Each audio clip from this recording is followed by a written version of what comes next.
प्रतिबोधितं भगवता नारायणेन स्वयं व्यासेन ग्रथितां पुराणमुनिना मध्ये महाभारतम् अद्वैतामृतवर्षिणीं भगवती अष्टादशाध्यायिनीम् अम्ब त्वामनुसन्दधामि भगवद्गीते भवद्वेषिणि नमस्तुते व्यास विशालबुद्धे पुल्लारविन्दायत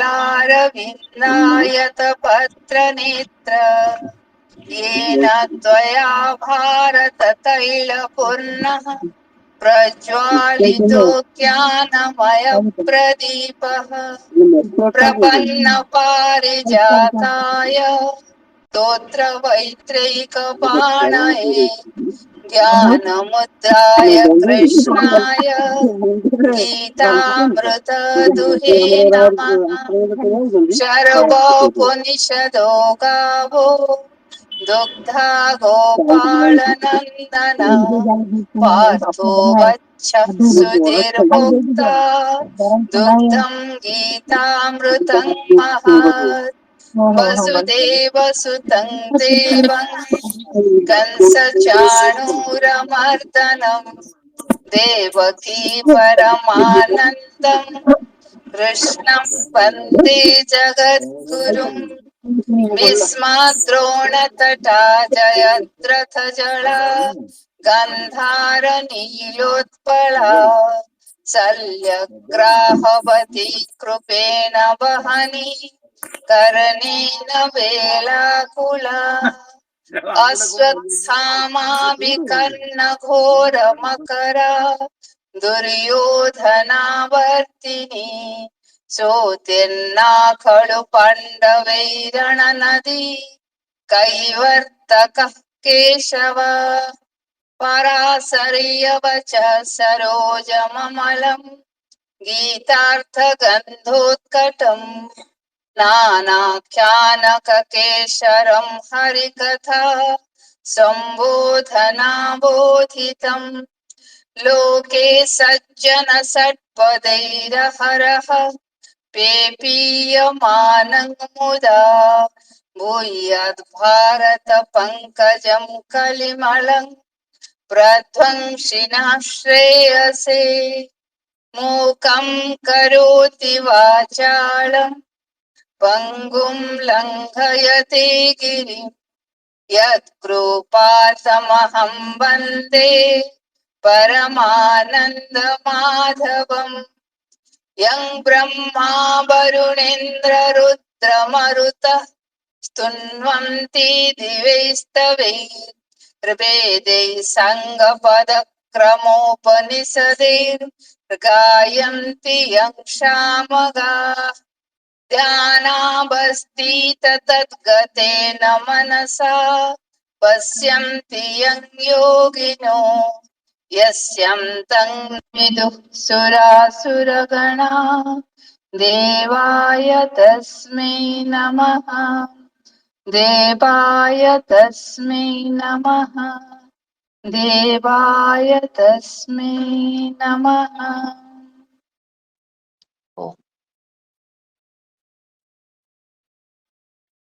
द्वितीय अध्यायर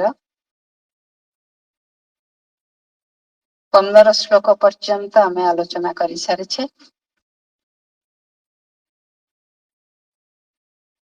16 ଠାରୁ ଆଜି ଆରମ୍ଭ।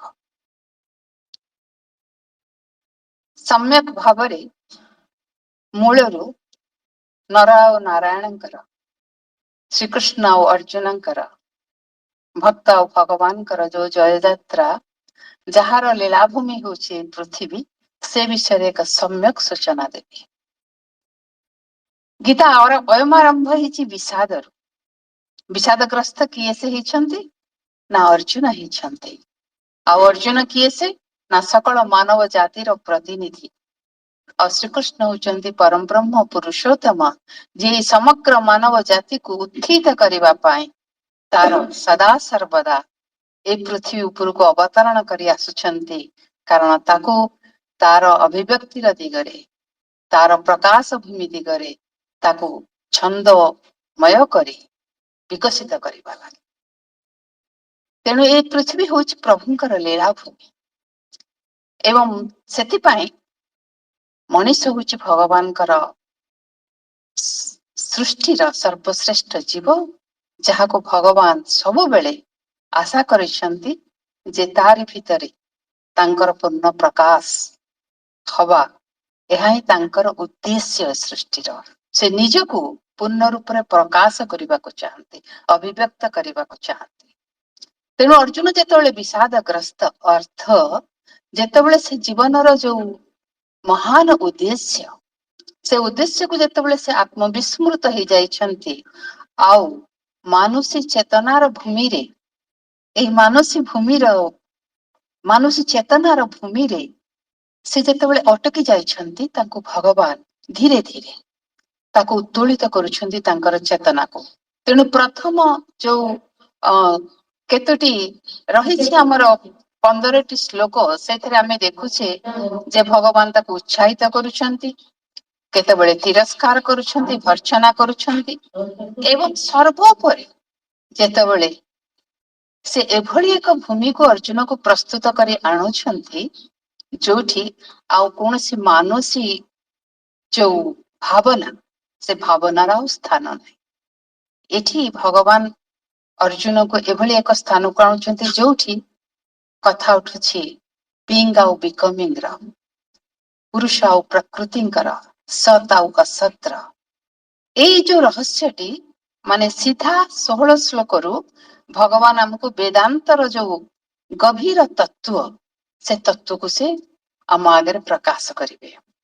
ଆଉ ସେଠି ଯେତେବେଳେ ସେଇ ତତ୍ଵକୁ ମଣିଷ ଅନୁଭବ କରେ ବା ତାର ଆମେ କହିବା ପର୍ଯ୍ୟାଲୋଚନା କରେ ବା ତାକୁ ଧାରଣ କରେ ସେଇ ତତ୍ଵଟିକୁ, ସେତେବେଳେ ତାର ବ୍ୟକ୍ତି ଜୀବନର ସମସ୍ତ ବ୍ୟର୍ଥତା, ଅସମ୍ପୂର୍ଣ୍ଣତା, ହତାଶା, ତାହାର ଯାହା ଯାହା ସମ୍ବେଗ ପ୍ରବେଗ, ଅଲ୍ ଇମୋସନ୍ସ, ସେଗୁଡିକୁ ତାକୁ ସେ ଦୂରକୁ ଫୋପାଡି ଦେବାକୁ ବାଧ୍ୟ, ବା ତାକୁ ସେ ଅତିକ୍ରମ କରିଯିବାକୁ ବାଧ୍ୟ। ଅତିକ୍ରମ କରିଯିବାଟା ଆକ୍ଚୁଆଲି ବେଶୀ ସତ୍ୟ, କାରଣ ସେ ଅତିକ୍ରମ ନ କଲେ ଏଇ ତଥ୍ୟକୁ ସେ ଆଉ ଆଲୋଚନା କରିପାରିବ ନାହିଁ।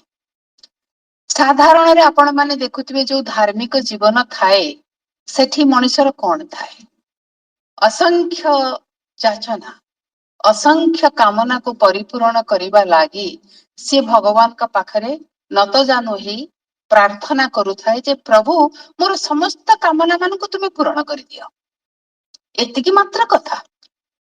ଆଉ ଯେତେବେଳେ ଏ କାମନା ମାନଙ୍କୁ ଜଣେ ଅତିକ୍ରମ କରିଯାଏ, ଜଣେ ଆତ୍ମା ତା ଜୀବନରେ, ତା ଚେତନାରେ, ସେତେବେଳେ ତାର ଆଧ୍ୟାତ୍ମିକ ଜୀବନର ଆରମ୍ଭ। ଏବଂ ସେ ଆଧ୍ୟାତ୍ମିକ ଜୀବନରେ କଣ ଥାଏ? ଯେ ସେ ଥାଏ, ତା ଜୀବନଟିକୁ ସେ ଖୋଲି ଧରିବ, ଯୋଉଠି ଭଗବାନଙ୍କ ଇଚ୍ଛା ଅନୁସାରେ ତା ଭିତରେ ସିଏ ଯାହା ତାକୁ ବ୍ୟବହାର କରି, ତାକୁ ଆଧାର କରି ସେ ପୃଥିବୀରେ ଯାହା ସେ ବିକଶିତ କରିବାକୁ ଚାହାନ୍ତି, ସେ ବିକଶିତ କରିବେ। ତା ଅର୍ଥ, ଯେତେବେଳେ ଜଣେ ଯନ୍ତ୍ର ହବାକୁ ଚାହିଁବ, ସେତେବେଳେ ତାର ସମସ୍ତ କର୍ତ୍ତୃତ୍ୱ ବୋଧକୁ ସେ ସମର୍ପଣ କରିବାକୁ ବାଧ୍ୟ। ଅର୍ଜୁନଙ୍କର ଯୋଉ କର୍ତ୍ତୃତ୍ୱ ବୋଧ ଥିଲା, ମୁଁ ଯୁଦ୍ଧ କରିବି ନାହିଁ, ବା ମୁଁ ଯୁଦ୍ଧ କରିବି, ସେ ଯାହା ବି ହଉ କରିବି ନାହିଁ ବି କର୍ତ୍ତୃତ୍ୱ ବୋଧ, ମୁଁ ଯୁଦ୍ଧ କରିବାକୁ ଚାହୁଁଛି ବି କର୍ତ୍ତୃତ୍ୱ ବୋଧ, ତା ଭିତରେ ସମର୍ପଣ ନଥିଲା। ତେଣୁ ଭଗବାନ ଏଠି ଅର୍ଜୁନକୁ ପ୍ରକୃତ ସ୍ୱରୂପ କଥା କହୁଛନ୍ତି। ସ୍ୱରୂପ କଣ? ବେଦରେ ଗୋଟିଏ ବାକ୍ୟ ଅଛି, ସ୍ୱରୂପେ ଅଧିଷ୍ଠାନ। ତାମାନେ ତୁମର ମୂଳ ସ୍ୱରୂପ ଯାହା, ସେଥିରେ ସ୍ଥିତ ହବା, ତାହା ହିଁ ହଉଛି ବ୍ୟକ୍ତିର ବା ଯୋଗ ସାଧନାର ଲକ୍ଷ୍ୟ। ନିଜର ମୂଳ ସ୍ୱରୂପରେ ତୁମେ ସ୍ଥିତ ହବ, ଅର୍ଥାତ୍ ଆତ୍ମସ୍ଥ ହବ। ଆତ୍ମସ୍ଥ ନହେଲା ପର୍ଯ୍ୟନ୍ତ ଜଣେ କେବେ ହେଲେ ଭାଗବତ କର୍ମରେ ଅଂଶଗ୍ରହଣ କରିପାରିବ ନାହିଁ। ଯଦି ସେ କରେ, ତାହେଲେ କଣ ହବ ନା, ଭାଗବତ କର୍ମ ବିକୃତ ରୂପ ନବ। କାହିଁକି ନା ତା ଭିତରେ ତାର ଅହଙ୍କାର ମିଶ୍ରିତ ହେଇ ରହିବ। ତାର ଅହଂକାରକୁ ସେ ଅତିକ୍ରମ କରିନାହିଁ। ଅହଂକାରକୁ ଅତିକ୍ରମ କରିବାର ବାଟ କଣ? ନା ବାଟ ହେଲା ଆତ୍ମାକୁ ଜାଣିବା। ଆତ୍ମାକୁ ଜାଣିଲେ ହିଁ ଜଣେ ଅହଙ୍କାରର ଯୋଉ ବନ୍ଧନ, ସେ ବନ୍ଧନକୁ ସେ ଅତିକ୍ରମ କରିବ। ଯେତେବେଳେ ଜଣେ ବିଶାଳର ସ୍ପର୍ଶ ପାଏ, ସେତେବେଳେ ସେ ଆଉ ତା ଭିତରେ ଯୋଉ କ୍ଷୁଦ୍ର କ୍ଷୁଦ୍ର ଚେତନା ରହିଛି, ଯୋଉଟାକୁ ଆମେ କହୁଛୁ ଯେ ସେଥିରେ ତାର ସୁଖ ବି ଥାଇପାରେ, ତାର ସିକ୍ୟୁରିଟି ବି ରହିପାରେ, ସୁରକ୍ଷା, ସୁଖ ବା ସୁରକ୍ଷାର ଯୋଉ ଜୋନ୍, ଯାହାକୁ ଆମେ କମ୍ଫର୍ଟ ଜୋନ୍ ବୋଲି କହିଥାଉ, ତା ଭିତରୁ ସେ ବାହାରି ପାରିବ ନାହିଁ। ତେଣୁ ଭଗବାନ ଏଥର ଅର୍ଜୁନକୁ ସେଇ ଭିତରୁ, ସେଇ ଅହଂ ଚେତନା ଭିତରୁ ଧୀରେ ଧୀରେ ଉତ୍ତୋଳିତ କରି ଆତ୍ମଚେତନା ଆଡକୁ ନଉଛନ୍ତି। 16 ନମ୍ବର ଶ୍ଲୋକ। ନାସतो ବିଦ୍ୟତେ ଭାବୋ ନା ଭାବೋ ବିଦ୍ୟତେ ସତଃ ଉଭୟୋରପି ଦୃଷ୍ଟନ୍ତ स्तन्नयोस्तत्त्वदर्शिभिः नासतो विद्यते भावो ନା ଭାବ ବିଦ୍ୟତେ ସତଃ। ଏଠି ଏଇ ଯୋଉ ଶ୍ଲୋକଟି, ଏଇଟା ହଉଛି ଗୀତାର ପ୍ରଥମ ଶ୍ଲୋକ, ଯୋଉଥିରେ ବେଦାନ୍ତର ମୂଳ ସତ୍ୟଟି ରହିଛି। ଏଇ ଶ୍ଲୋକଟିକୁ ପ୍ରତ୍ୟେକ ନିଜର ଏକ ମନ୍ତ୍ର ଭାବରେ ପ୍ରତ୍ୟେକ ସାଧକ ବ୍ୟବହାର କରିଥାନ୍ତି। କାହିଁକି ନା ଏହା ଯେମିତି ଆମର ଗୋଟିଏ ରାସ୍ତାରେ ଚାଲୁଥିଲା ବେଳେ ଯେମିତି ଗୋଟିଏ ବାଡିର ଆବଶ୍ୟକତା ଥାଏ, ନିଜର ବିଶେଷ କରି ପାହାଡ ଚଢିଲା ବେଳେ ବେଳେ ବେଳେ ଗୋଡ କଣ ହୁଏ, ତାପରେ ଯୋଉ ସାମର୍ଥ୍ୟ ଥାଏ ସେ ଶକ୍ତି ଉପରେ ତାହା ଯଥେଷ୍ଟ ହୁଏ ନାହିଁ। ତେଣୁ ଆମେ ସେଇ ଗୋଟେ ଯଷ୍ଟି ଉପରେ ନିଜର ଭାର ଦେଇ ଉଠିବାକୁ ଚେଷ୍ଟା କରିଥାଉ। ତେଣୁ ଆତ୍ମଚେତନାରେ ବା ସାଧନାରେ ଯେତେବେଳେ ଜଣେ ଅଗ୍ରସର ହଉଥାଏ, ସେତେବେଳେ ଏଇ ଦୁଇଟି ଜିନିଷ ତା ଭିତରେ ସବୁବେଳେ ସଂଘର୍ଷ ସୃଷ୍ଟି କରୁଥାଏ। ଗୋଟିଏ ହେଲା ବିଙ୍ଗ, ଆଉ ଗୋଟିଏ ଅଦରଟି ହେଲା ବିକମିଂ। ଆତ୍ମା ଆଉ ତାର ଭିତର ଯୋଉ ଆଧାର, ଯାହା ବିକଶିତ ହଉଛି ମନ, ପ୍ରାଣ, ଶରୀର ବା ପ୍ରକୃତି। ଏଇ ମନ, ପ୍ରାଣ, ଶରୀର which is we say becoming, ଆଉ ଯାହା ମଣିଷର ମୂଳ ଆତ୍ମା which is never changing, ଯାହା ହଉଛି ଅଜ, ଶାଶ୍ୱତ ଏବଂ ପୁରାଣ, ଯାହା ହଉଛି ସତ୍, ତାହା ଉଭୟ ଭିତରେ ସବୁବେଳେ ସଂଘର୍ଷ ହଉଥାଏ। ସାଂଖ୍ୟ ଯୋଗ ମାନେ ବା ଯୋଉମାନେ ଜ୍ଞାନୀ, ଜ୍ଞାନ ମାର୍ଗକୁ ଅନୁସରଣ କରନ୍ତି, ଏଇ ବିକମିଂ ଟାକୁ ସେମାନେ ଅସ୍ୱୀକାର କରନ୍ତି। କେବଳ ସେମାନେ ସତ୍କୁ ବା ଏକ୍ସିଷ୍ଟେନ୍ସ ବା ପୁରୁଷ ବା ଆତ୍ମା, ଯାହାଙ୍କର କେବେ ହେଲେ ପରିବର୍ତ୍ତନ ହୁଏ ନାହିଁ, ତାହାଙ୍କୁ ହିଁ ସେମାନେ ସ୍ୱୀକାର କରନ୍ତି ଏବଂ ତାହା ଉପରେ ହିଁ ସେମାନେ ଚେତନାକୁ ନିବଦ୍ଧ କରନ୍ତି। ତେଣୁ ଯୋଉ ଡିଷ୍ଟିଂସନ ବିଟୱିନ୍ ଟ୍ରାନ୍ସିଏଣ୍ଟ ଆଉ ଇଟର୍ନାଲ, ବିଙ୍ଗ ଏଣ୍ଡ ବିକମିଂ, ତା ଭିତରେ ଏଇ ଶ୍ଲୋକଟି ପୂର୍ଣ୍ଣ ହେଇ ରଖିଛି। କାହିଁକି ଏଟା ସାଧକ ପାଇଁ ଆବଶ୍ୟକ? ନା, ଯେତେବେଳେ ତା ଭିତରେ ଦ୍ୱନ୍ଦ୍ୱ ଆସେ, ଅନେକ ସମୟରେ ଜଣା ପଡେ what is real and what is unreal. ପ୍ରକୃତରେ ରିଅଲ କଣଟା? ରିଅଲ ହଉଛି ଆତ୍ମା। ଅନରିଅଲ କଣ?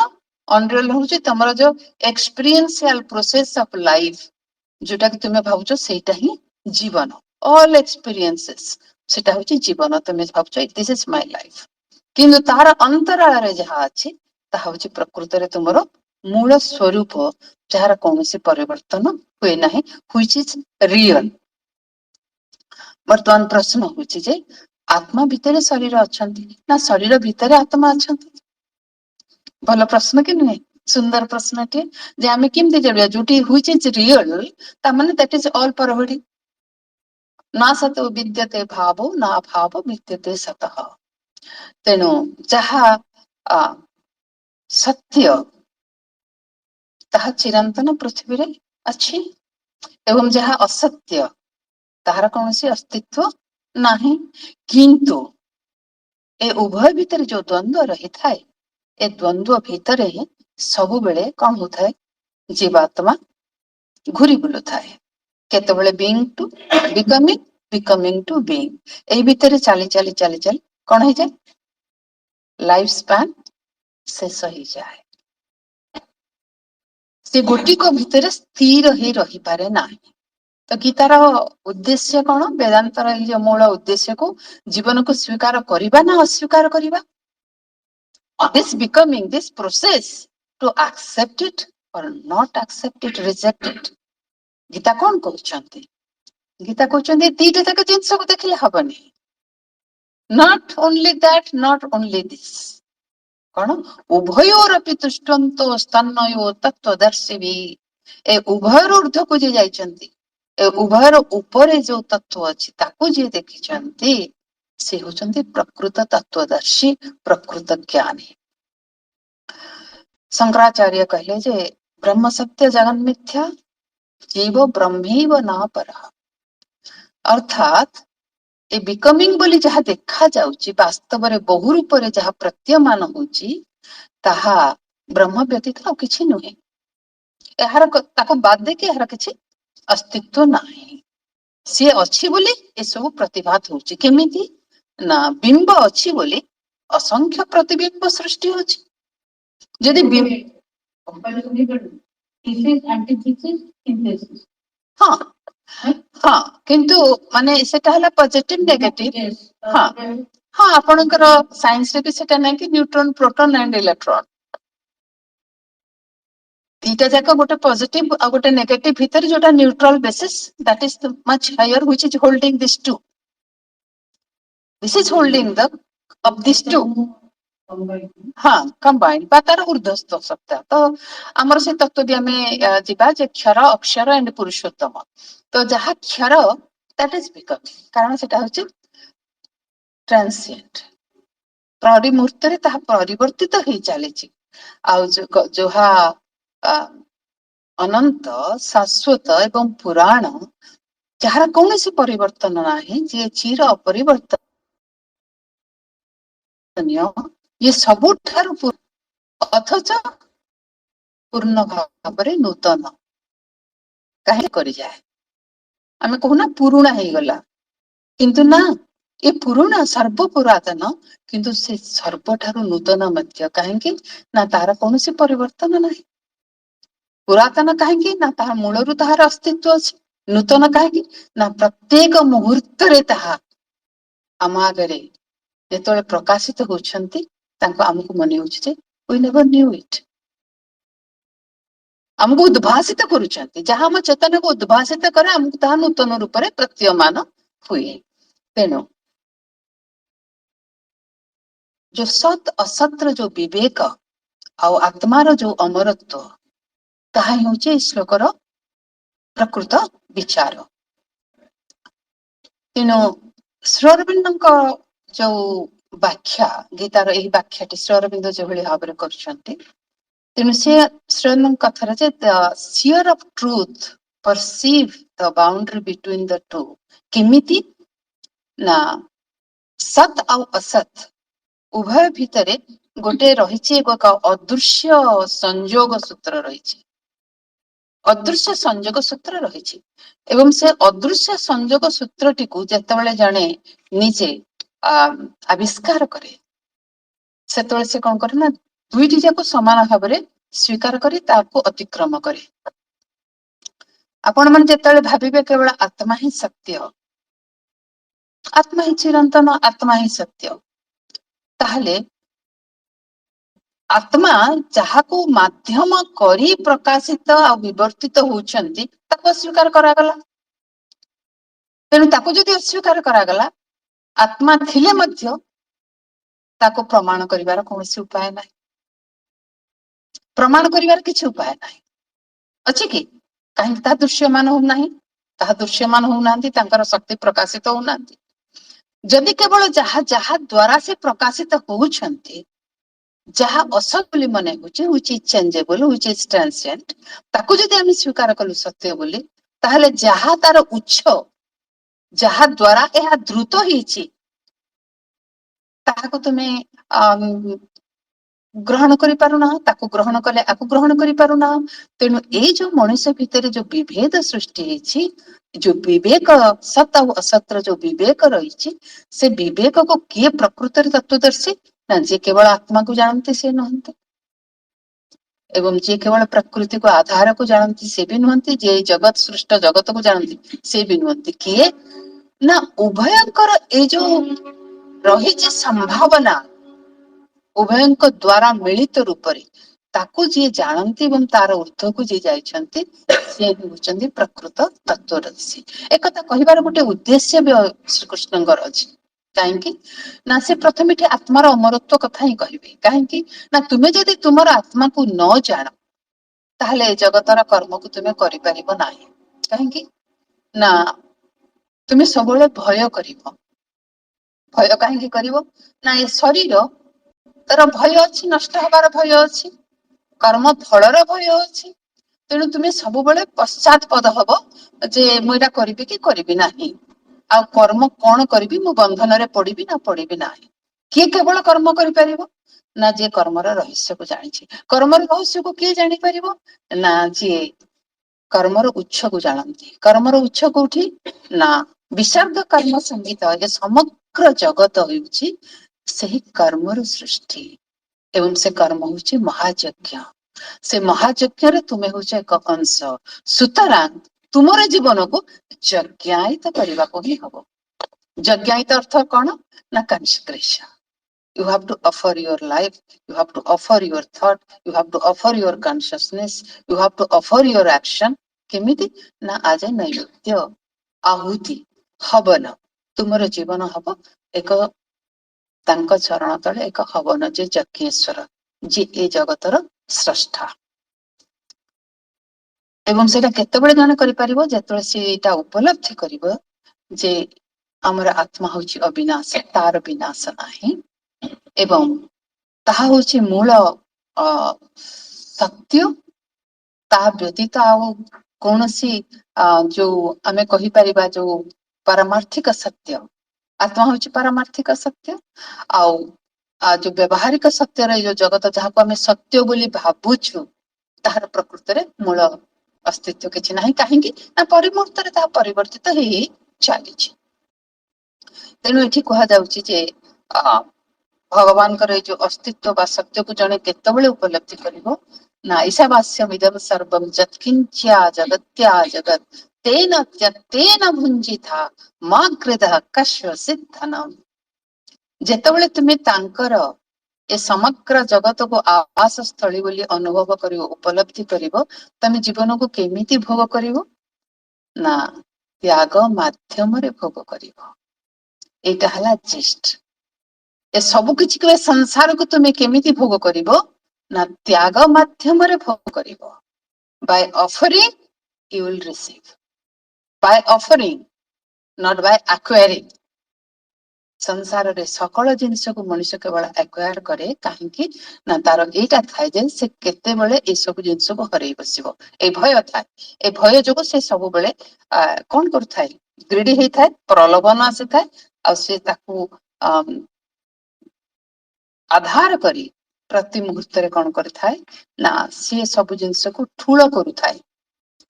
ସେ ସଂଗ୍ରହ କରୁଥାଏ, ସଞ୍ଚୟ କରୁଥାଏ, ସେ ଯାହା ବି ହଉ ସେ ତାକୁ ଆତ୍ମସାତ କରିବାକୁ ଚାହୁଁଥାଏ। ସବୁଥିରୁ ସେ ଯାହା ବି ଯୋଉଠି ଦେଖେ ଭୟ ଯୋଗୁ ସେ ସବୁ ଆଣିକି ନିଜେ ଠୁଳ କରିବାକୁ ଚାହେଁ। ଆଉ ସେଇଟା କେତେବେଳେ ସେ ଯାହା ତା ପାଖରେ ଅଛି ସେ ଦବାକୁ ଚାହିଁବ ଠୁଳ କରିବା ପରିବର୍ତ୍ତେ। ମୁଠା ଗୁଡାକ ତାର କେତେବେଳେ ଖୋଲିଯିବ ଏ ଜଗତ ପ୍ରତି ନା ଯେତେବେଳେ ସେ ବୁଝିପାରିବ ଯେ ସେଇ ମୂଳ ସତ୍ୟ କେବଳ ଏଇ ଜଗତରେ ହିଁ ପ୍ରତିଷ୍ଠିତ ହେଇକି ରହିଛନ୍ତି। ଆଉ ସିଏ କିଛି ବି ନେଇକି ଯାଇପାରିବ ନାହିଁ। କଣ ନେଇକି ଯାଇପାରିବ ନା ଯାହା ସେ ଠୁଳ କରୁଛି କିଛି ବି ନେଇକି ଯାଇପାରିବନି, କେବଳ ଗୋଟିଏ ଅନୁଭବ ବ୍ୟତୀତ। ସେ ଅନୁଭବଟି କଣ ନା ତାର ଯୋଉ ଚିରନ୍ତନ ଆତ୍ମା, that only exist। ଆଉ ଏସବୁର କୌଣସି ଅସ୍ତିତ୍ଵ ନାହିଁ। ତେଣୁ ଛନ୍ଦୋକ୍ୟ ଉପନିଷଦରେ କୁହାଯାଇଛି ସଦୈବ ସୌମ୍ୟ ଇଦମଗ୍ର ଆସୀତ୍।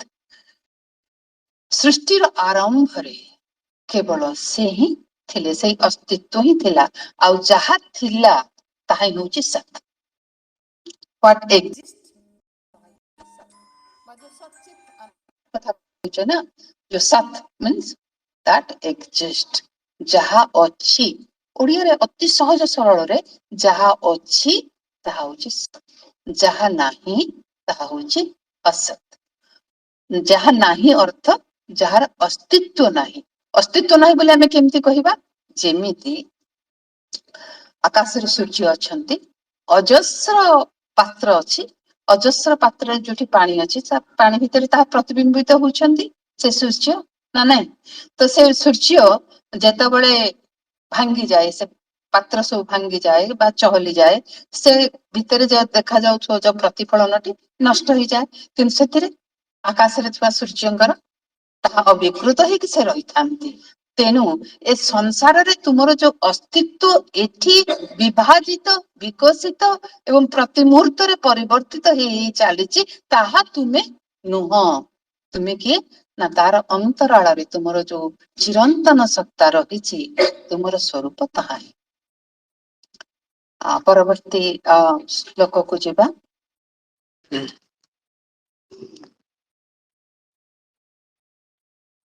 अविनाशी तु तद्विद्धि येन सर्वमिदं ततं विनाशमव्ययस्यास्य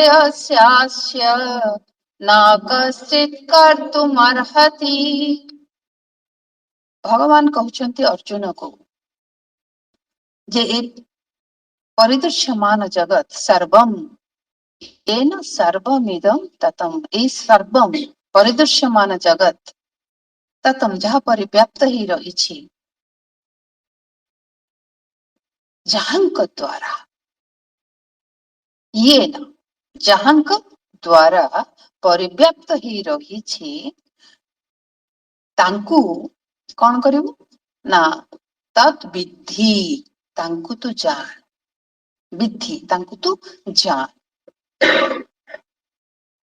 तांकु बात दे कश्चित केहि मध्य, कश्चित केहि मध्य ए जो जगतर तुम जी परिव्याप्त ही रही, सी ही होचंती अविनाशी आत्मा। एवं केही चेष्टा करी मध्य से अव्यय, अविनाशी, अविनश्वर आत्मांकर विनाश करि परिबो नाही। केमती करि परिबो नाही ना ए जगत तांको भितर सृष्ट होईछि। सृष्ट माने गोटे अंश ताकर। भगवान को अर्जुन पचारुचंती मु तुमको ए जगत रे कोठी कोठी देखि मते टिके कहि दियो। दशम अध्याय भगवान कहउचंती ए जगत रे मु तुमको कोठी पाइबी मते टिके कहि दियो। भगवान कहले विभूति रूप रे तू मते देखि परिबो सर्वत्र, गछर सबटु जहा भलो, पर्वतर सबटु जहा भलो, नदी मानक भितरे सबटु जहा भलो, संसार रे सबठार जहा बेस्ट सेटा होचे मु, सेटा हला पर विभूति, सेठी मु प्रकाशित होइछि। तापर अर्जुन तथापि भी श्योर हे पारुनाथि ना ए सब जोटा बेस्ट ताहा होचे भगवानकर प्रकाश। हाँ समस्त से कहीदेले मु मचु कृष्ण, वासुदेव मानक भितर मु कृष्ण, पांडव मानक भितर मु अर्जुन कहीदेले। सब कहला पर हाँ सामवेद, तेणु से कहले जे शेष रे कहले अरे अर्जुन एते कोन तू पचारछु, एकांशेन स्थित जगत, एकांशेन स्थित जगत, ए समग्र जगत मोर होची गोटे छोट अंश, स्मॉल पोर्शन, गोटे अंश, एकांशेन स्थित जगत, समग्र जगत विशाल जगत मोर होची एक छोट अंश मात्र। तेणु से परम ब्रह्म, से पुरुषोत्तम जहांक भितरु ए जगत सृष्टि, ता भितरे गोटे जीव, परमाणु ठारू भी आहुरी छोट जहा भी तमे नाम दे परिबो, गोटे अति सामान्य, अति कणिका, अति गोटे छोट जीव, से परम ब्रह्मंकर कोन विनाश करि परिबो? तांकर विनाश केही भी करि परिबे नाही। सेही परम ब्रह्मंकर जेतेबेले तुमे उपलब्धि करिबो तुमे होछ एक अंश, ताहले तुमे कोथरे प्रतिहत हब, तुमे काहाको भय करिबो? महाभैर तृतीय अध्याय, तुमे जेतेबेले तांको पाखरे समर्पण करिबो, एमिति जगत कोन अछि, काहाको बा तुमे भय करिबो, काहा पाखरे तुमे मथानत करिबो? तुमे निश्चित भावरे ताहाको आश्रय करी तुमरो पथरे तुमे चली जाई परिबो, कारण से पथ हैला मांकर। तेणु तुमे जेतेबेले तांको जानिबो आ तांको सहित तुमे सम्मिलित हबो, सेतेबेले तुमर आउ ए पृथ्वी रे काहाको भय करिवार नाही, तुमे भयभीत हब नाही कि काहाको भय देखैबो नाही। ଭୟ କାହିଁକି ତୁମେ ଦେଖାଉଛ? କାରଣ ତୁମେ ଭାବୁଛ ଯେ ତୁମର ଶକ୍ତି କିଛି ଅଲଗା ଅଛି, ଯାହାକୁ ତୁମେ ପ୍ରତିହତ କରିପାରିବ ଜଗତକୁ। ତୁମର କୌଣସି ହିଁ ଶକ୍ତି ନାହିଁ, ତୁମର କୌଣସି ଅସ୍ତିତ୍ଵ ହିଁ ନାହିଁ। ତେଣୁ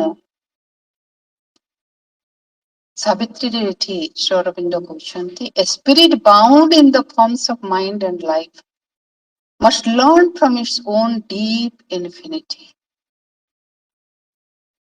ଆମେ ଯେତେବେଳେ ତାହାକୁ, ସେ ଅନନ୍ତ ଅନନ୍ତ୍ୟକୁ ଯେତେବେଳେ ଆମେ ଅନୁଭବ କରିବୁ ଆମର ଚେତନା ଭିତରେ, ସେତେବେଳେ କଣ ହବ ନା ଆମର ପ୍ରତ୍ୟେକଟି ବ୍ରେଥ, ଏ ବ୍ରେଥ, ସେ ବ୍ରେଥ ଭିତରେ କଣ କରିବୁ, ଆମେ କୋଉଥିରେ ଏଣ୍ଟର କରିବୁ? କୋଉଥିରେ ଏଣ୍ଟର କରିବୁ? ଅନନ୍ତଙ୍କ ଭିତରେ ଏଣ୍ଟର କରିବୁ। ଏବଂ ଅନନ୍ତଙ୍କ ଭିତରୁ ଆମେ ନିଶ୍ୱାସକୁ ଗ୍ରହଣ କରିବୁ ଆଉ ତାଙ୍କରି ଭିତରେ ଆମେ ମିଳିତ ହବୁ। ତେଣୁ ଆମର ପ୍ରତ୍ୟେକ ବ୍ରେଥ, କନସିୟସ ବ୍ରେଥ କଣ ହବ ନା ତାଙ୍କ ସହିତ ଏକ ମିଳନର ଅଖଣ୍ଡ ଅନୁଭବରେ ପରିଣତ ହବ। ତେଣୁ ଅବିନାଶୀ ତୁ ତଦ୍ବିଧି ଯେନ ସର୍ବମିଦଂ ତତମ୍ ବିନାଶମ ବୟସାସ୍ୟ ନ କଶ୍ଚିତ୍ କର୍ତ୍ତୁମହର୍ତି। ଯିଏ ସମଗ୍ର ଜଗତରେ ପରିବ୍ୟାପ୍ତ ହେଇ ରହିଛନ୍ତି, ତାଙ୍କୁ ଯେତେବେଳେ ତୁମେ ଜାଣିବ ଯେ ତାହା ଅବିନଶ୍ୱର, ତାହେଲେ ତୁମ ଭିତରେ କୌଣସି ଭୟ ସୃଷ୍ଟି ହବ ନାହିଁ ବା ତୁମେ ପ୍ରତିହତ ହବ ନାହିଁ ଯେ କୌଣସିଥିରେ ତାଙ୍କର ନଷ୍ଟ ହଉଛି ବୋଲି। ସଂସାରରେ ଯାହା କିଛି ଭାଙ୍ଗି ଯାଉଛି, ଯେତେବେଳେ ଆମେ କୌଣସି ଘଟଣା ଦେଖୁ ଯୋଉଠି ଆମ ଭିତରେ ଆଘାତ ଲାଗେ, ଲାଗେ କି ନାହିଁ? ଯେତେବେଳେ କିଛି ନଷ୍ଟ ହେଇଯାଏ, ଯେତେବେଳେ କିଛି ଦୁର୍ଘଟଣା ଘଟେ, ସେତେବେଳେ ଆମର ସମଗ୍ର ସତ୍ତା କଣ ହେଇଯାଏ? ଶିହରି ଉଠେ। କାହିଁକି? ତାର କାରଣ ନା ସେତେବେଳେ ଆମେ ଆମର ଯୋଉ ମୂଳ ସତ୍ୟ, ସେ ମୂଳ ସତ୍ୟ ସହିତ ସଂଯୁକ୍ତ ହେଇନଥାଉ। ଯେତେବେଳେ ମୂଳ ସତ୍ୟ ସହିତ ଆମେ ସଂଯୁକ୍ତ ହେଇଯିବୁ, ଆମକୁ ଲାଗିବ ଯେମିତି ଗୋଟେ ବହିର ପୃଷ୍ଠା ପରେ ପୃଷ୍ଠା ଅବଲୀଳା କ୍ରମେ ଓଲଟି ଯାଉଛି, ସେଇଭଳି ଏ ଘଟଣାକ୍ରମ ହଉଛି ସେଇ ଅନନ୍ତଙ୍କର ପୃଷ୍ଠା ଭିତରେ ଗୋଟିଏ ପୃଷ୍ଠା କେବଳ ଓଲଟି ଯିବା, ଗୋଟିଏ ପୃଷ୍ଠା କେବଳ ଓଲଟି ଯିବା। ପରବର୍ତ୍ତୀ ଶ୍ଲୋକଟିକୁ ପଢିବା। ଅନ୍ତବନ୍ତ ଇମେ ଦେହା ନିତ୍ୟ ସୋକ୍ତା ଶରୀରିଣଃ ଅନାସୀନ ପ୍ରମେୟସ୍ୟ ତସ୍ମାତ୍ ଯୁଦ୍ଧସ୍ୱ ଭାରତ। ଏଇ ଯୋଉ ଦେହ ଆଉ ଦେହୀର ସମ୍ପର୍କର କଥା କୁହାଯାଉଛି। ଦେହ କିଏ? ଏ ଶରୀର ହେଲା ଦେହ। ଆଉ ଦେହି କିଏ? ନା ଦେହି ହଉଛି ଯିଏ ତା ଭିତରେ ବାସ କରୁଛନ୍ତି। ତେଣୁ ଶ୍ରୀ ଅରବିନ୍ଦ ଭାରି ସୁନ୍ଦର ଏ କଥାଟିକୁ ବ୍ୟାଖ୍ୟା କରିଛନ୍ତି ଯେ ଆମେ ସବୁବେଳେ ସାଧାରଣରେ ଅନୁଭବ କରୁ ଯେ ଦେହି ଏ ଭିତରେ ଅଛନ୍ତି, ବାସ କରୁଛନ୍ତି। ବାସ କରୁଛନ୍ତି କିନ୍ତୁ ତାହା ଭିତରେ ସେ ଆବଦ୍ଧ ନୁହନ୍ତି।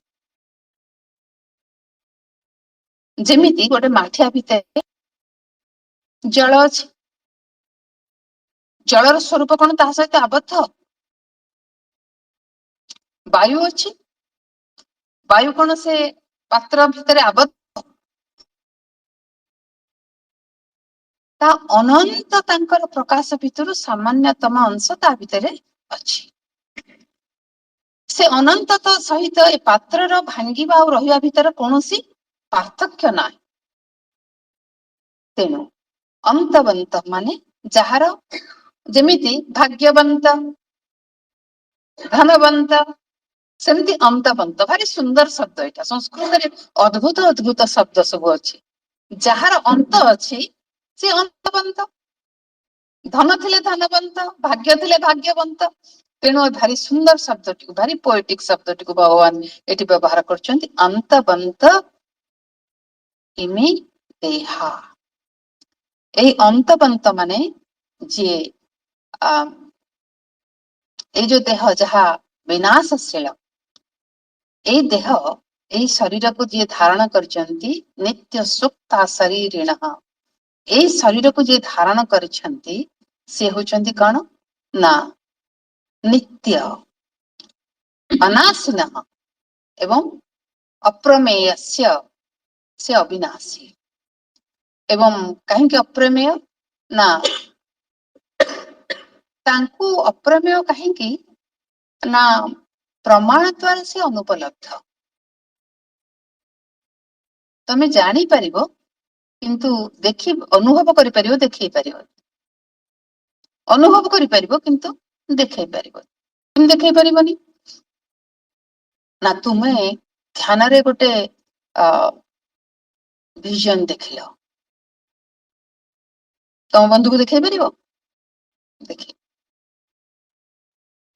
ତମ ଭିତରେ ଗଭୀର ଭଲ ପାଇବା ସୃଷ୍ଟି ହେଲା, ଦେଖେଇ ପାରିବ? କହିପାରିବ? କହିବି ପାରିବନି। ପ୍ରୟାସ ମାତ୍ର।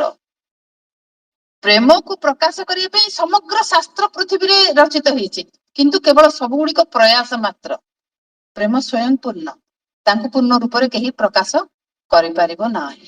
ସତ୍ୟ ବି ତାଙ୍କୁ ପୂର୍ଣ୍ଣ ରୂପରେ କେହି ପ୍ରକାଶ କରିପାରିବ ନାହିଁ। ତେଣୁ ଏ ସବୁ ହଉଛି ତାଙ୍କୁ ବିଷୟରେ ଜାଣିବା ପାଇଁ ଆମର ପ୍ରୟାସ ମାତ୍ର। ତେଣୁ ଏଇଟା ଅପ୍ରମେୟ କାହିଁକି?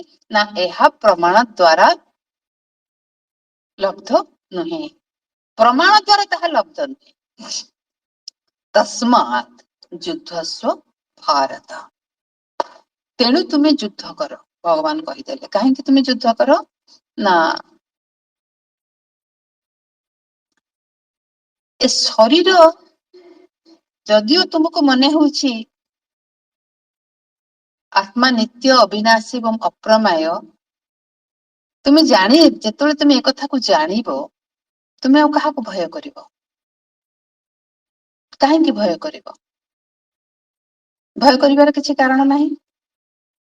ବର୍ତ୍ତମାନ ଜୀବନକୁ ସ୍ୱୀକାର କରିବ ନା କରିବ ନାହିଁ?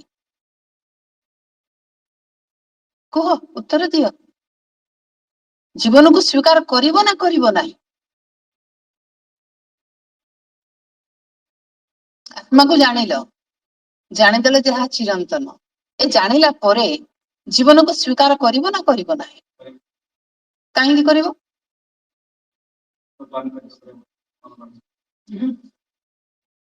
ରୂପାନ୍ତର କଥା ଏଇଠି କୁହାହେଇନି। କାହିଁକି ପ୍ରକାଶ କରିବନି? ଆରେ ବାବା, ସେଇଟା ହିଁ ଅଛି। ତୁମେ କଲେ ନ କଲେ କିଛି ପାର୍ଥକ୍ୟ ନାହିଁ। କଲେ ନ କଲେ କିଛି ପାର୍ଥକ୍ୟ ନାହିଁ। ତେଣୁ ଯାହା ଅଛନ୍ତି ତାହାକୁ ତୁମେ ଉପଲବ୍ଧି କରିଛ, ନ କରିବାର କାରଣ କଣ? ନ କରିବ କିଏ କାହିଁକି? ତାର କରିବନି ସେ କାହିଁ କହୁଛି? ନା ତା ଭିତରେ କିଛି ଭୟ ଅଛି ବୋଲି, କିଛି ସେ ହରେଇବାକୁ ଚାହୁଁଛି ବୋଲି। ତୁମେ ଜାଣିଲ ଯେ ତୁମର କିଛି ହରେଇବାର ନାହିଁ।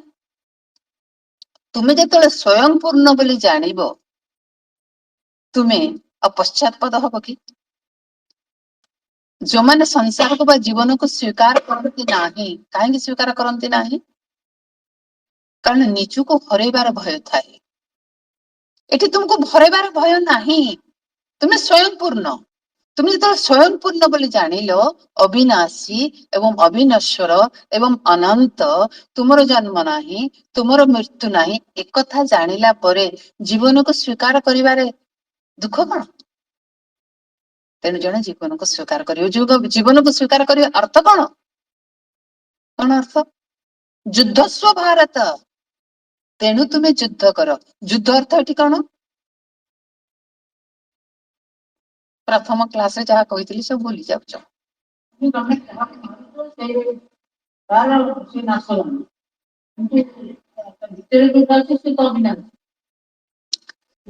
ଆମେ ପ୍ରଥମେ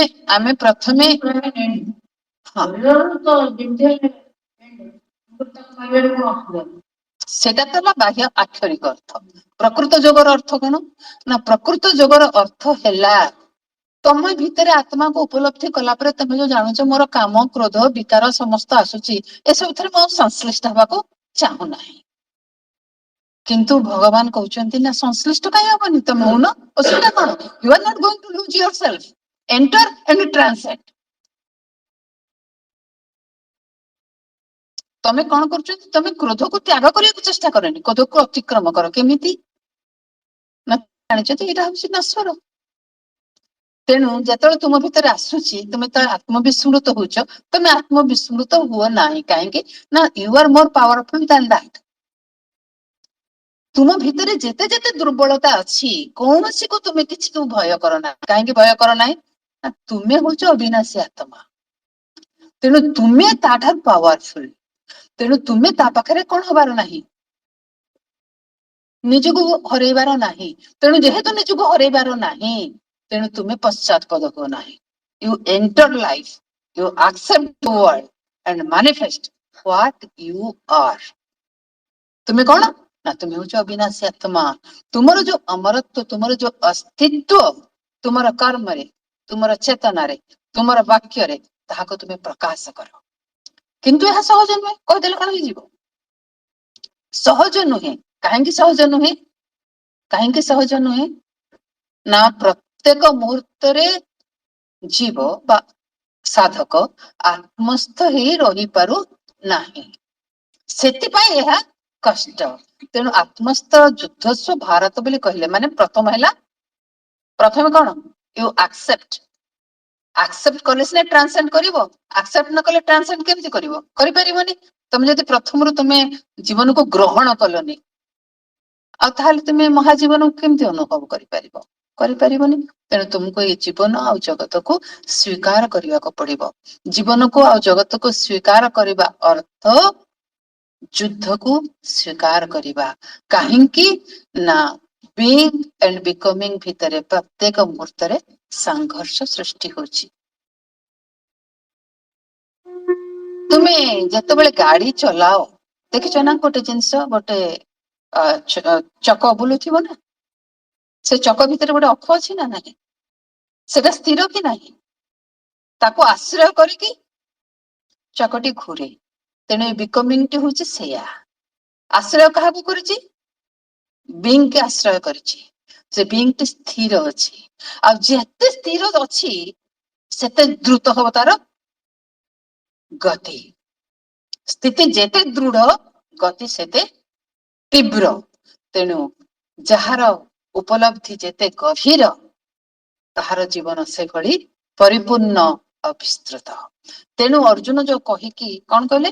ସନ୍ନ୍ୟାସୀ ହେଇକି ମୁଁ ଭିକ୍ଷା କରିକି ବଞ୍ଚିବି ବୋଲି ଯୋଉ କହିଲେ, ଜଙ୍ଗଲକୁ ପଳେଇବି, କହିଲେ ନା, ତୁ ଯେତେ ଆତ୍ମସ୍ଥ ହବୁ ସେତେ ତୀବ୍ର ଭାବରେ ତୁ ଯୁଦ୍ଧ କରିବୁ। ଯୁଦ୍ଧ କରିବା ଅର୍ଥ ବାହାରେ ଏନିମା ମାନଙ୍କୁ ତୁ ସର ମାରିକି ମାରିବା, ସେ କଥା କହୁନାହାନ୍ତି ଏଠି।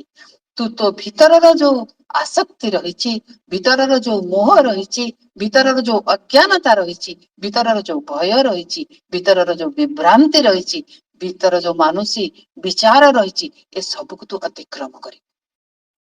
କାହାକୁ ଆଶ୍ରୟ କରି ଅତିକ୍ରମ କରିବୁ? ନା, ତୋର ଅନ୍ତରସ୍ଥ ଆତ୍ମପୁରୁଷଙ୍କୁ ଆଶ୍ରୟ କରି ତୁ ଏସବୁକୁ ଅତିକ୍ରମ କରିବୁ। ଭାରତ କାହିଁ କହିଲେ? ଭାରତର ଶବ୍ଦ ବହୁତ ଲମ୍ବା ଆଲୋଚନା ମୁଁ କରିଛି। ଭାରତ ଶବ୍ଦ ସେଇଥିପାଇଁ କହିଲେ, ହେ ଭାରତ। ମୁଁ କହିଛି ଗୀତାରେ ଯୋଉ ଯୋଉ ଶବ୍ଦ ଯେତେବେଳେ ଅର୍ଜୁନ ଭଗବାନଙ୍କୁ ସମ୍ବୋଧନ କରୁଛନ୍ତି, ତାହାର ବି ଏକ ଉଦ୍ଦେଶ୍ୟ ଅଛି। ଆଉ ଯେତେବେଳେ ଶ୍ରୀକୃଷ୍ଣ ଅର୍ଜୁନଙ୍କୁ ସମ୍ବୋଧନ କରୁଛନ୍ତି, ତାହାର ଏକ ଉଦ୍ଦେଶ୍ୟ ରହିଛି। ଭାରତ ବୋଲି କହୁଛନ୍ତି ଏଥିପାଇଁ ଯେ ତୁ ହଉଛି ପ୍ରକୃତରେ ବିୟରର ଅଫ ନଲେଜ, ବିୟରର ଅଫ ଲାଇଟ। ତେଣୁ ତୋ ଭିତରେ ଅଜ୍ଞାନତା ଶୋଭନୀୟ ନୁହେଁ। এই ଯୋଉ ଅଜ୍ଞାନତା ହିଁ ମଣିଷ ସମସ୍ତ ଦୁଃଖର କାରଣ। ଅଜ୍ଞାନତା ହଉଛି ସମସ୍ତ ଦୁଃଖର କାରଣ। ଅଜ୍ଞାନତା ହଉଛି ସମସ୍ତ ଶୋକ, ସମସ୍ତ ମୋହର କାରଣ। ତେଣୁ ଯେତେବେଳେ ମଣିଷର ଅଜ୍ଞାନତା ନଷ୍ଟ ହେଇଯାଏ, ଅଜ୍ଞାନତା କେତେବେଳେ ନଷ୍ଟ ହେଇଯାଏ? ନା ଆତ୍ମଜ୍ଞାନ ଯେତେବେଳେ ଜାଗ୍ରତ ହୁଏ। ୟା ବିଦ୍ୟା ସା ବିମୁକ୍ତାୟ। ତାହା ହଉଛି ବିଦ୍ୟା, ଯାହା ତୁମକୁ ସମସ୍ତ ବନ୍ଧନରୁ, ସମସ୍ତ ସଂଶୟରୁ, ସମସ୍ତ ଅଜ୍ଞାନତାରୁ ତୁମକୁ ମୁକ୍ତ କରିଦିଏ। ଏବଂ ତୁମେ ନିଜକୁ ଅନୁଭବ କର ଯେ ତୁମେ ହଉଛ ସର୍ବତ୍ର ପରିବ୍ୟାପ୍ତ, all pervading and ever present on earth. ଏକଥାକୁ ଯେତେ ଯେତେ ତୁମେ ଅନୁଭବ କରିବ, ସେତେବେଳେ କଣ ହବ? ତୁମର କନସିୟସନେସ କଣ ହବ ନାହିଁ? ଆଉ ଲିମିଟେଡ ହବ ନାହିଁ। କୋଉଠି ଲିମିଟେଡ ହବ ନାହିଁ? କୋଉଠି ଲିମିଟେଡ ହବ ନାହିଁ? Time and space. ଏହା ଭିତରେ ତୁମେ ନିଜକୁ ବାନ୍ଧିକି ଆଉ ରଖିବ ନାହିଁ। ତମେ ଏଇ ଦିଟାକୁ ଟ୍ରାନ୍ସେଣ୍ଡ କରିବ। 19 ନମ୍ବର ଶ୍ଲୋକକୁ ଯିବା। ୟଏନଂ ବେତ୍ତି ହନ୍ତାରଂ ୟଶ୍ଚୈనం ମନ୍ୟତେ ହତଂ ଉଭୌ ତୌ ନ ବିଜାନୀତୋ ନାୟଂ ହନ୍ତି ନ ହନ୍ୟତେ।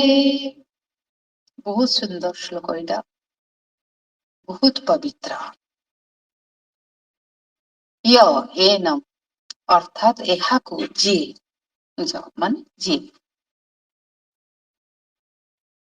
ଏହାକୁ ମାନେ ଏଠି ଆତ୍ମାକୁ ଉଦ୍ଦେଶ୍ୟ କରାଯାଇଛି। ଏନ ଆତ୍ମାକୁ ହନ୍ତାରମ୍ ବୋଲି ଯିଏ ବ୍ୟକ୍ତି ଯିଏ ଜାଣନ୍ତି, ଯିଏ ହତ୍ୟା କରୁଛି ବୋଲି ଯିଏ ଜାଣନ୍ତି, ୟଶ୍ଚୈନମ୍ ମନ୍ୟତେ ହନ୍ତମ୍ ଅର୍ଥାତ୍ ଯିଏ ଏହାକୁ ନିହତ ହୁଏ ବୋଲି ଜାଣନ୍ତି, ଏହାକୁ ଯିଏ ହତ୍ୟା କରେ ବୋଲି ଜାଣନ୍ତି, ମୁଁ କାହାକୁ ହତ୍ୟା କରିବି, ଆଉ ଯିଏ ଯାହାକୁ ହତ୍ୟା କଲା ସେ ହତ ହେଲା, ନିହତ ହେଲା। ତେଣୁ ନା ଯିଏ ହତ୍ୟା କରେ ସିଏ ହଉଛନ୍ତି ତାହା, ଯିଏ ନିହତ ହୁଏ ସେ ହଉଛନ୍ତି ତାହା। କାହିଁକି ନା ପ୍ରକୃତରେ ତ ବିୟଣ୍ଡ ଇଟ୍, ତୁମେ ତାହାକୁ ମାରିପାରିବ ନାହିଁ, ତେଣୁ ତୁମେ କେମିତି ହନ୍ତା ହେଲ? ତୁମେ ଯେହେତୁ ମାରିପାରିବ ନାହିଁ, ଇଟ୍ ଇଜ ବିୟଣ୍ଡ, ତେଣୁ ତୁମେ ତାକୁ ଭାବୁଛ, ତମେ ଅଜ୍ଞାନତା ଯୋଗୁଁ ଭାବୁଛ ଯେ ମୁଁ ଆକୁ ମାରିଦେଲି। ଯିଏ ମରିଗଲା ତମେ ଭାବିଲ ସେ ମରିଗଲା, ନାହିଁ ସେ ଅମର, ତେଣୁ ତାକୁ ମାରିଦେଲ କାହାକୁ? ତେଣୁ ଏଇଟା ବି ଅଜ୍ଞାନତା। ଉଭୌ ତୌନ ବିଜାନୀତୋ, ଏ ଉଭୟକୁ ଯିଏ ଜାଣନ୍ତି କେମିତି, ନାୟମହନ୍ତି ନା ହନ୍ୟତେ, ଏହା ହତ ହୁଏ ନାହିଁ, ତାକୁ କେହି ନିହତ ହତ୍ୟାକାରୀ ତାର ନାହାନ୍ତି ବା ନିହତ କରିପାରିବେ ନାହିଁ। କେହି ତାକୁ ହନନ କରିପାରିବେ ନାହିଁ, ନ ହନ୍ତମ୍ ନ ହନ୍ୟତେ, ଏହା ହତ ହେଇପାରିବ ନାହିଁ।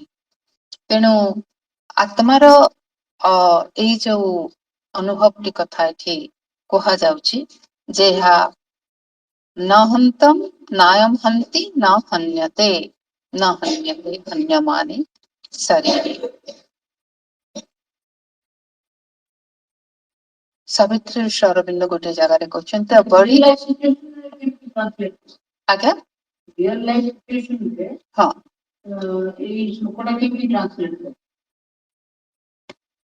ହଁ, ତ ଗୋଟେ ଭାରି ସୁନ୍ଦର ଏଇଟା ପ୍ରଶ୍ନ ଯେ ଆମେ ଯେତେବେଳେ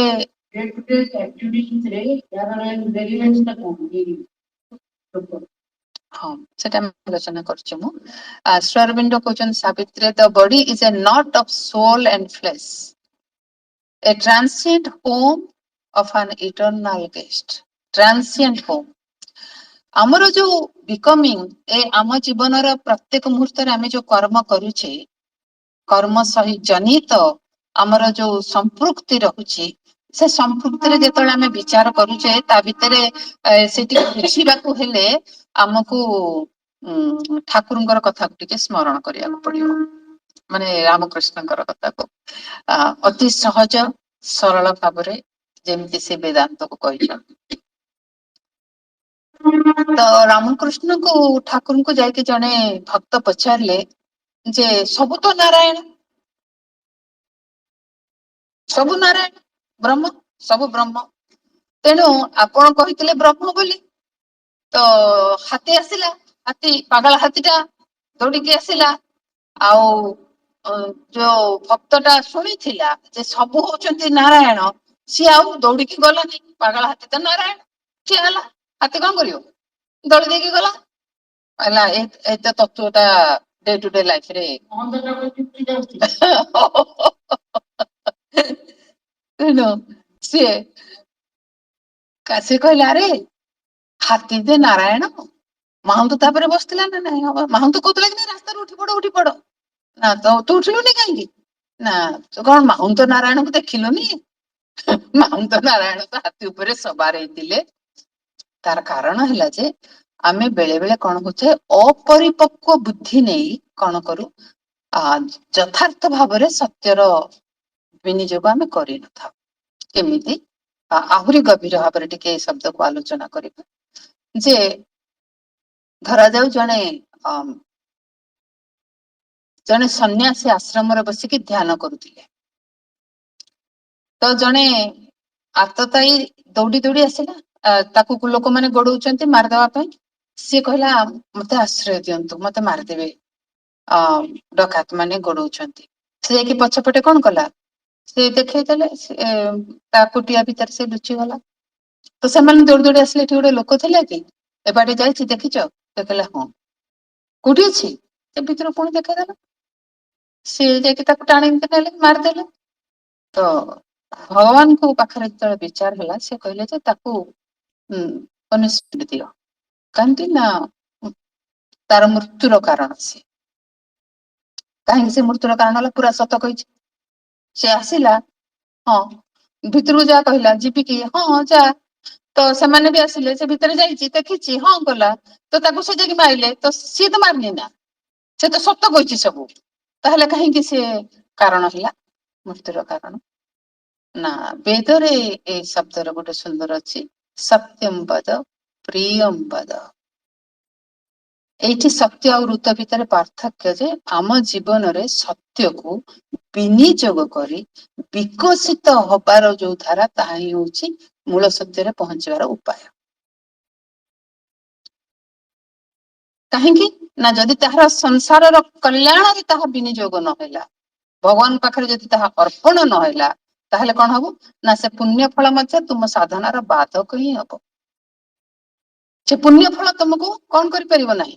ମୁକ୍ତି ଆଡକୁ ନେଇ ଯାଇ ପାରିବ ନାହିଁ, ତୁମ ଆତ୍ମାକୁ ବିକଶିତ କରିପାରିବ ନାହିଁ, ତୁମ ଭିତରେ ଅହଙ୍କାର ସୃଷ୍ଟି କରିବ। ମୁଁ ସତ୍ୟବାଦୀ, ଏଇ ଭଲ ଗୁଣର ଅହଙ୍କାର ସୃଷ୍ଟି କରିବ। ତେଣୁ ତୁମର ଭଲ ଆଉ ମନ୍ଦ ଉଭୟକୁ ଆମେ କାହା ପାଖକୁ ଦବାକୁ ପଡିବ? କାହା ପାଖରେ? ଭଗବାନଙ୍କ ପାଖରେ ଦବାକୁ ପଡିବ। ଭଗବାନଙ୍କ ଚରଣରେ ଅର୍ପଣ କରିବାକୁ ପଡିବ। ତେଣୁ ଏ ସତ୍ୟକୁ ମନେ ରଖିଲେ ମଧ୍ୟ ଆମେ ହିଂସା କରିବା ନାହିଁ। ଶିକ୍ଷକ ବେଳେ ବେଳେ ଛାତ୍ରଙ୍କୁ ପନିଶମେଣ୍ଟ ଦିଅନ୍ତି କି ନାଇଁ? ମା ତ ଛୁଆକୁ ପନିଶମେଣ୍ଟ ଦିଏ କି ନାଇଁ? ସେଟା କଣ ତାର ଆବଶ୍ୟକ ନା ଆବଶ୍ୟକ ନୁହଁ? କାହିଁକି ଆବଶ୍ୟକ? ନା ସେ ତାକୁ ବିକଶିତ କରିବାରେ ସହାୟତା କରୁଛି, ତାକୁ ନଷ୍ଟ କରିବା ତାର ଉଦ୍ଦେଶ୍ୟ ନୁହେଁ। ଏଠି ତାର ଉଦ୍ଦେଶ୍ୟକୁ ଦେଖିବାକୁ ପଡିବ। ତେଣୁ ଭଗବାନ ଯେ ଏଠି କହୁଛନ୍ତି କର୍ମର ଉଦ୍ଦେଶ୍ୟ ହଉଛି ମହତ୍। ମା ବାରମ୍ବାର କହୁଛନ୍ତି ଆଟିଚ୍ୟୁଡ ବିହାଇଣ୍ଡ ଦ ଆକ୍ସନ, ତାହା ଦ୍ଵାରା ନିର୍ଭର କରୁଛି ତାହା ଡିଭାଇନ ଆକ୍ସନ ବା ନାହିଁ। ତୁମେ କଣ ଆକ୍ସନ କରୁଛ ସେଇଟା ଇମ୍ପୋର୍ଟାଣ୍ଟ ନୁହେଁ, ତୁମର ସେ ଆକ୍ସନ ର ପଶ୍ଚାତ ଭାଗରେ ତୁମର ଯୋଉ ମନୋବୃତ୍ତି ରହିଛି, ଯୋଉ ମନୋଭାବ ରହିଛି, ତାହା ହିଁ ତୁମକୁ କଣ କରିବ? ଭଗବାନଙ୍କ ସହିତ ସମ୍ମିଳିତ କରିବାରେ ସହାୟତା କରିବ। ତୁମର ୱାର୍କ ସେତିକି ବେଳେ ବର୍ସିପ ହବ when you offer it to the divine। Offer କେତେବେଳେ ଡିଭାଇନ ପାଖରେ ହଉଛି? ନା ଯେତେବେଳେ ତୁମେ କଲ୍ୟାଣକର ଜିନିଷରେ ନିଜକୁ ବିନିଯୁକ୍ତ କରୁଛ। ନିଜର ଅହଙ୍ଗର ପ୍ରକାଶ ନାହିଁ, କଲ୍ୟାଣ। କାହାର କଲ୍ୟାଣ? କାହାର କଲ୍ୟାଣ? ଜଗତର କଲ୍ୟାଣ। ଦିଟା କଲ୍ୟାଣ ପୁଣି ଅଛି, ଗୋଟେ ଆତ୍ମ କଲ୍ୟାଣ ଅଛି, ଗୋଟେ ଜଗତର କଲ୍ୟାଣ ଅଛି। ସେଠିକି ପୁଣି କେମିତି ଡେ ଟୁ ଡେ ଲାଇଫରେ ତମେ ଡିସକ୍ରିମିନେଟ କରିବ? ନା ଜଗତର କଲ୍ୟାଣ ପାଇଁ ଆତ୍ମ କଲ୍ୟାଣକୁ ସାକ୍ରିଫାଇସ କରିବ। ସବୁବେଳେ ସେମିତି ଦେଖିବ, କ୍ଷୁଦ୍ରକୁ ବୃହତ ଉଦ୍ଦେଶ୍ୟରେ ଅର୍ପଣ କରିବ। କାହିଁକି ନା ତାର ଉଦ୍ଦେଶ୍ୟ ହଉଛି ତାହା ସହିତ ସମ୍ମିଳିତ ହବା। ଅଂଶକୁ ସବୁବେଳେ ସମଗ୍ର ନିକଟରେ ଅର୍ପଣ କରିବାକୁ ହବ। ପରବର୍ତ୍ତୀ ଶ୍ଲୋକଟି ଅନ୍ତିମ ଶ୍ଲୋକ ଆଜିର, ଆଉ ସେଇଟା ହଉଛି ସର୍ବଶ୍ରେଷ୍ଠ ଶ୍ଲୋକ, ଅତି ପ୍ରିୟ ଶ୍ଲୋକ। ସେଟା ସମସ୍ତେ ହିଁ ମନେ ରଖନ୍ତି, ସବୁବେଳେ ହିଁ ସମସ୍ତେ କହନ୍ତି। ସେ ଶ୍ଲୋକଟିକୁ ଆମେ ଆଲୋଚନା କରିବା। न जायते म्रियते वा कदाचित्, नायं भूत्वा भविता वा न भूय, अजो नित्यः शाश्वतोऽयं पुराणो, न हन्यते हन्यमाने शरीरे। ଅତି ସୁନ୍ଦର ଶ୍ଲୋକ। ସମସ୍ତେ ଏଟାକୁ ସବୁବେଳେ ଗୀତାର ଆଲୋଚନା କରିଥାନ୍ତି, ଅତି ସୁନ୍ଦର। ନ ଜାୟତେ ମ୍ରିୟତେ ବା କଦାଚିତ୍, ଅତି ସରଳ ଭାବରେ ବୁଝି ଯାଉଛି। ତେଣୁ ଆଉ କିଛି ଆ ଆକୁ ଆଲୋଚନା ବେଶୀ କରିବାର ନାହିଁ। ଆ ନ ଜାୟତେ, ଏହା ଜନ୍ମ ଗ୍ରହଣ କରେ ନାହିଁ। ନ ମ୍ରିୟତେ, ମରେ ନାହିଁ।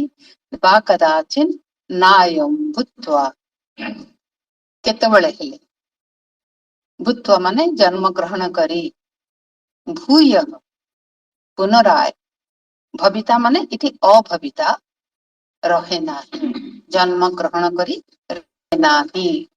ଅଜ ନିତ୍ୟଃ ଶାଶ୍ଵତ ଅୟଂ ପୁରାଣ। ଅଜ ମାନେ ଜନ୍ମ ଗ୍ରହଣ କରେ ନାହିଁ, ନିତ୍ୟ ଚିରନ୍ତନ ଇଟର୍ନାଲ, ଶାଶ୍ଵତ, ଦୁଇଟି ଶବ୍ଦ ଏଠି କୁହାଯାଇଛି, ସେମ କଥାକୁ ହିଁ ବାରମ୍ବାର କହିଛି, ନିତ୍ୟ ଶାଶ୍ଵତ ପୁରାଣ, ଅତି ପୁରାତନ, ବିୟଣ୍ଡ ଟାଇମ। बियॉन्ड टाइम न हन्यते हन्यमाने शरीरे जे शरीर भितर जे रहिछंती से काहाको हत्या करन्ते नाही काहा द्वारा हत हुअन्ते नाही। एई जो श्लोकटी प्रकृत पक्षरे एक्जाक्ट श्लोकटी कठोपनिषद रे अछि। तेणु यार एते सिमिलारिटी केवल गोटे दिटा शब्द ही केवल अलगा अलगा। कठोपनिषद श्लोकटी मु पढुछि।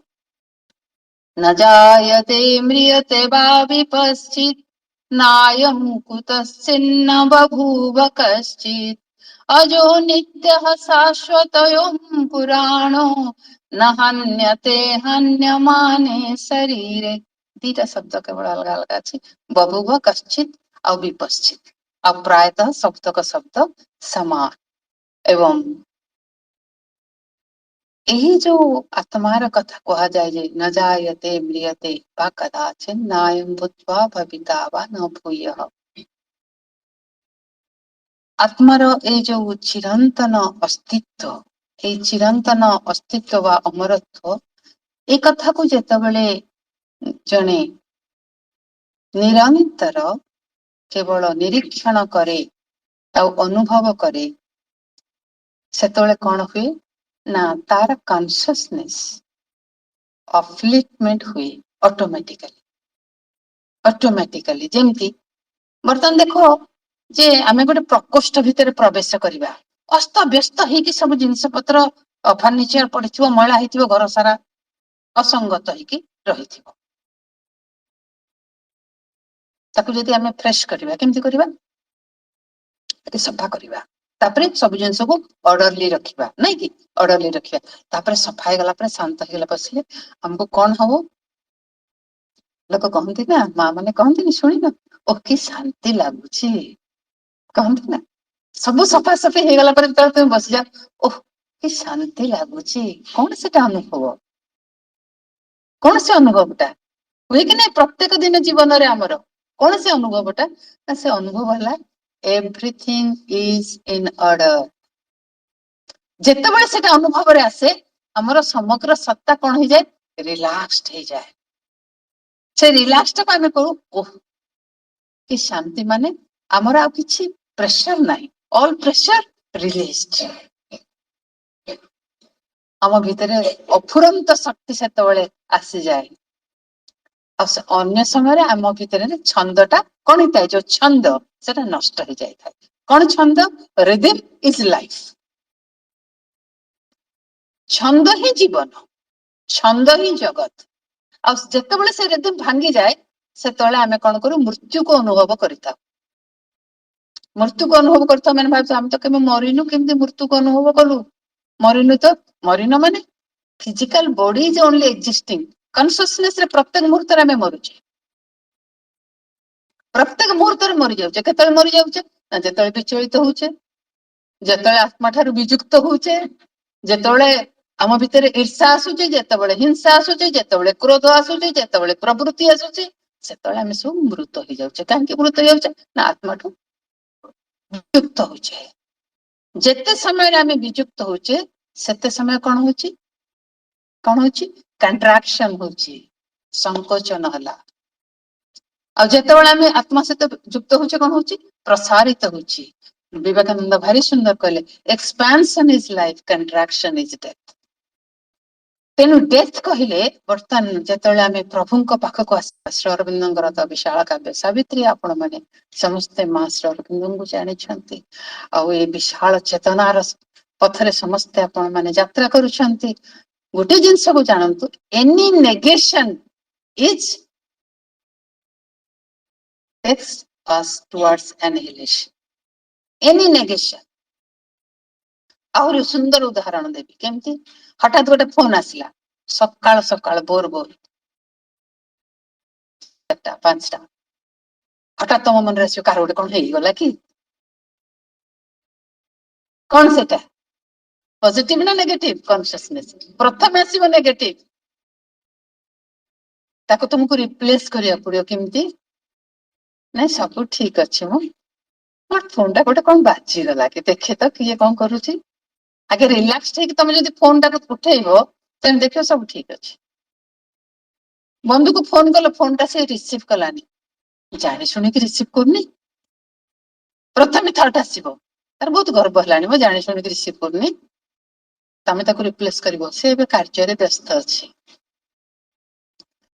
ଆମର ପ୍ରତ୍ୟେକ ଦିନ ଯାତ୍ରାରେ ପ୍ରତ୍ୟେକ ମୁହୂର୍ତ୍ତରେ ଆମ ଚେତନା ଆଘାତ ପ୍ରାପ୍ତ ହଉଛି ସଂସାର ଦ୍ଵାରା, ଆଘାତ ପ୍ରାପ୍ତ ପ୍ରତ୍ୟେକ ମୁହୂର୍ତ୍ତରେ। ପ୍ରକୃତି କଣ କରୁଛନ୍ତି? ଆମକୁ ଆଘାତ କରୁଛନ୍ତି ଯୋଗମାୟା। କାହା ଦ୍ଵାରା? ଅହଙ୍କାରକୁ ପ୍ରତିହତ କରୁଛନ୍ତି, ସେଇଟା ହିଁ ଆଘାତ, ସେଇଟା ହିଁ ଦୁଃଖ। ଆଉ ଯେତେବେଳେ ସେ ଆଘାତ କରୁଛନ୍ତି ସେତେବେଳେ ତମେ କଣ କରିବ? କଣ କରିବ? କଷ୍ଟ ହଉଛି କଣ ସାଙ୍ଗେ ସାଙ୍ଗେ ଆଶ୍ରୟ ନେଇଯିବ ନା କଣ? ଆଘାତ ପୁରା ହଉଛି, ପ୍ରତିକ୍ରିୟା ହବ ନା। ତମେ ଯଦି ସାଧାରଣ ଚେତନାରେ ଅଛ ପ୍ରତିକ୍ରିୟା ହବ। ଯଦି ତମେ ହଁ ଶାନ୍ତ ତ ରହିବ, ଯଦି ତମେ ଟିକେ ତମ ଚେତନା ସତ୍ୱସ୍ଥ ହେଇକି ଅଛି, ଟିକେ ତମେ ଶାନ୍ତ ରହିପାରିବ। ଯଦି ରଜଗୁଣରେ ଅଛି ପ୍ରତିକ୍ରିୟାଶୀଳ ହବ। ତମ ଗୁଣ ହେଲେ ଭାବିବ ଯାହା କଲା କଲା, ଆଉ କଣ କରିବି, ମୋ ଭାଗ୍ୟରେ ଯାହା ଥିଲା। ତାମସିକ ଲୋକ କଣ କହିବ? ହଁ ମୋ ଭାଗ୍ୟରେ ଥିଲା, ଯାହା ହଉଛି ହଉଛି, ମୁଁ ଆଉ କଣ କରିପାରିବି, ଏଇଟା ଭୋଗିବାକୁ ପଡିବ, ମୋର ପୂର୍ବ ଜନ୍ମରେ କଣ ଥିବ। ସେ ତାର ଭାଷା ଲଗେଇକି ସେ କହିବ, ସହ୍ୟ କରିବ, ତାକୁ ଅତିକ୍ରମ କରିବ ନାହିଁ, କି ତାର କାରଣକୁ ବି ସେ ବୁଝିପାରିବ ନାହିଁ। କିନ୍ତୁ ଯେ ଯୋଗୀ ସେ କଣ କରିବ ନା, ପ୍ରତ୍ୟେକ ଆଘାତକୁ ସେ ସୁଯୋଗ ରୂପରେ ଗ୍ରହଣ କରିବ କରୁଣାର।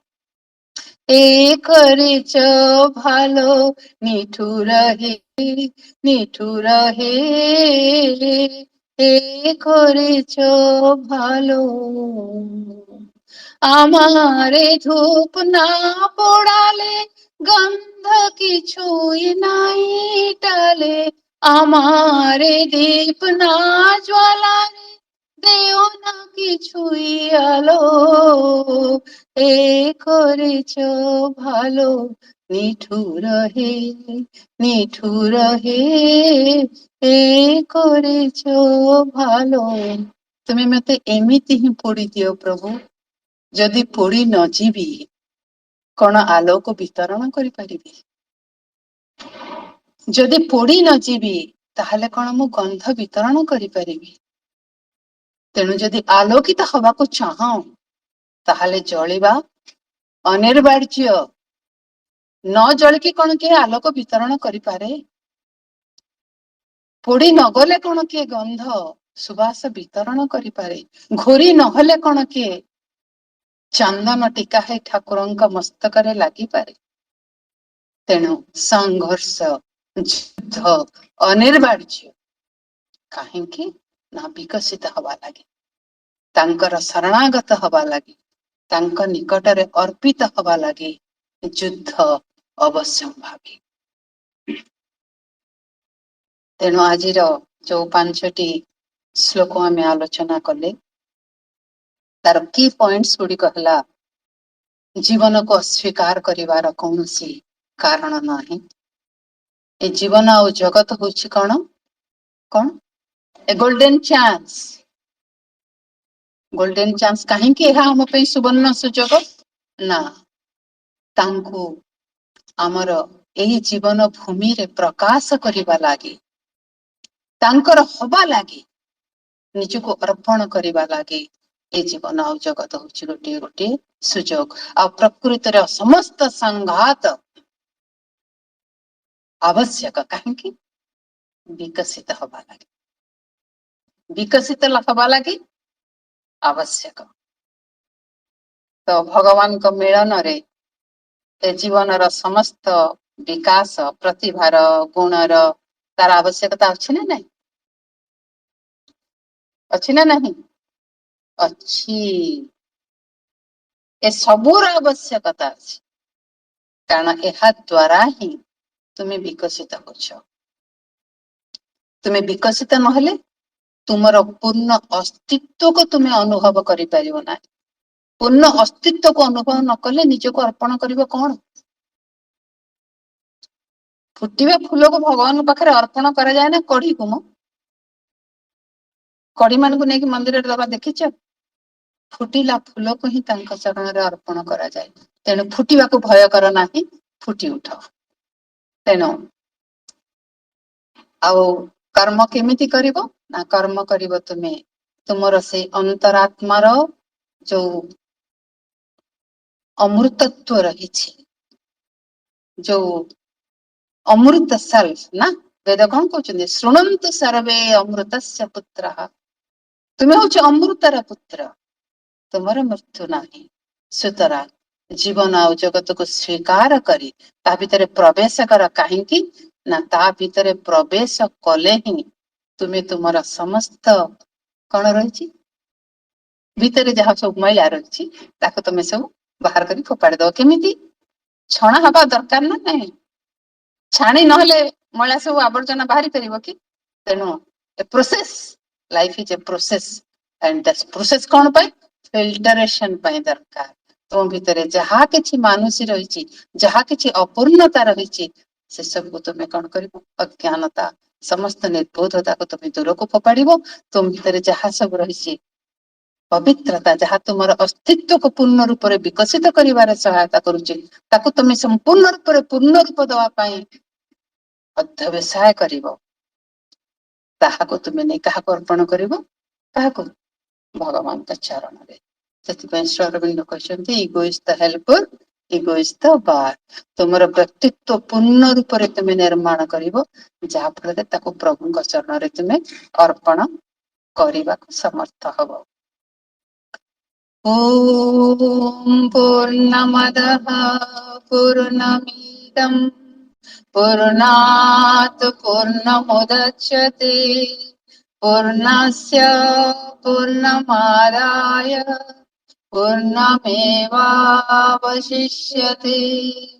ହରି ଓମ୍ ତତ୍ସତ୍, ହରି ଓମ୍ ତତ୍ସତ୍, ହରି ଓମ୍ ତତ୍ସତ୍। যদক্ষরম পদভ্রষ্টং মাত্রাহীনং চ যদ্ভবেৎ তৎসর্বং ক্ষমতাং দেব প্রসীদ পরমেশ্বর। ধ্যানমূলং গুরুর্মূর্তি পূজামূলং গুরুপদম মন্ত্রমূলং গুরুর্বাক্যং মোক্ষমূলং গুরুকৃপা। त्वमेव माता च पिता त्वमेव, त्वमेव बन्धुश्च सखा त्वमेव, त्वमेव विद्या द्रविणं त्वमेव, त्वमेव सर्वं मम देव देव। सर्वे भवन्तु सुखिनः, सर्वे सन्तु निरामया, सर्वे भद्राणि पश्यन्तु, मा कश्चित् दुःखभाग् भवेत्। ॐ शान्ति शान्ति शान्तिः। श्रीकृष्णार्पणमस्तु।